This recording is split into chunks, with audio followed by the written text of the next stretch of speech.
नमस्कार मैत्रिणींनो, उन्हाळा सुरू आहे आणि उन्हाळ्याच्या दिवसांमध्ये मार्केटला गेलो की कलिंगड, आंबे अशी सिजनेबल फळं दिसतातच आणि आपण ते आणून खातो पण. तर आणि ते कलिंगडही आपण आणतो आणि खातो. तर मी आज काय करणार आहे, तर आज मी ह्याचं सरबत करणार आहे, कलिंगडाचं सरबत. तर त्यासाठी सर्वात पहिले आपल्याला सब्जा भिजत घालायचा आहे. एका वाटीत 2 चमचे सब्जा मी भिजत घालणार आहे. खाली कलिंगडाचं सरबत खूप आवडतं, खूप छान. आम्ही 4 बनवणार आहे, 4 ग्लास, त्यामुळे 2 चमचे सब्जा मी भिजत घातला आहे. आता आपण कलिंगड कट करून घेऊया.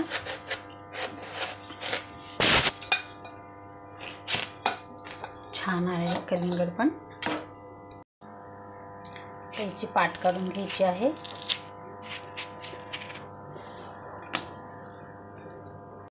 आपण फोडी करून घेतल्या आहे, पण आपल्याला सरबत करायचं आणि मग सरबतात टरबुजाची बी नको म्हणून मी ही पुरणपोळीची गाळणी घेतली आहे आणि त्याच्यावर आपल्याला हे असं घासून घ्यायचं आहे. त्याचा ज्यूस बाहेर खाली पडणार आहे, काढून घ्यायचं आहे आपल्याला, म्हणजे बियावर निघून येतील.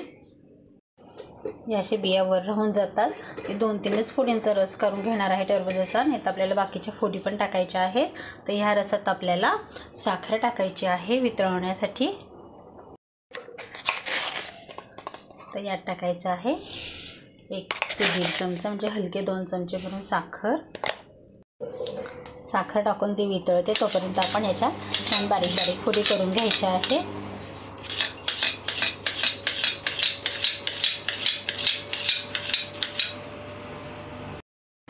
तर या फोडी आपल्याला यात टाकून देऊया.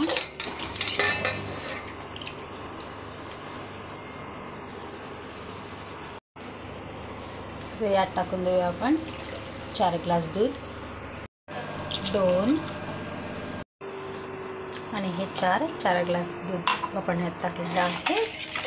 आणि यात आपल्याला टाकायचं आहे रूअफजा.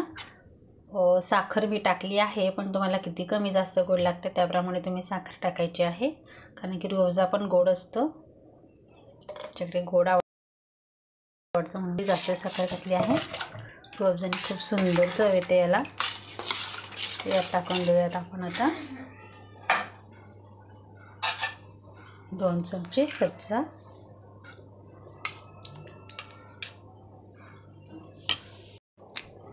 यात घालायचे आहे आईस क्यूब्स. बर्फ टाकून देऊया आणि छान मिक्स करून घ्यायचं आहे.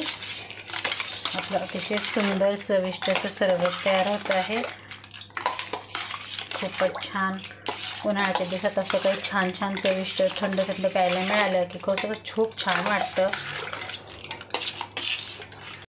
सरबत आपलं तयार झालं आहे. आता आपण छानपैकी ग्लास घेऊन घेऊयात. पहिले थोडंसं टाकायचं आहे बर्फ. आपण सरबतामध्ये पण टाकलेला आहेच. टाकूया आपण अगदी अर्धा चमचा असं सब्जा.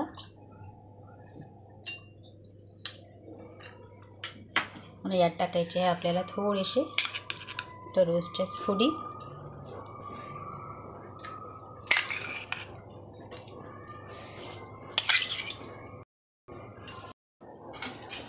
आता आपल्याला छान ग्लास भरून घ्यायचे आहेत. टरबूज सरबत आपलं तयार झालेलं आहे. अतिशय सुंदर, खूपच छान आणि चविष्ट असं सरबत तयार झालेलं आहे. आजच्या टरबूज सरबताची रेसिपी तुम्हाला कशी वाटली आहे मला कमेंट करून नक्की कळवायचं. रेसिपी आवडल्यास लाईक करा, शेअर करा, सबस्क्राईब करा. थँक्यू.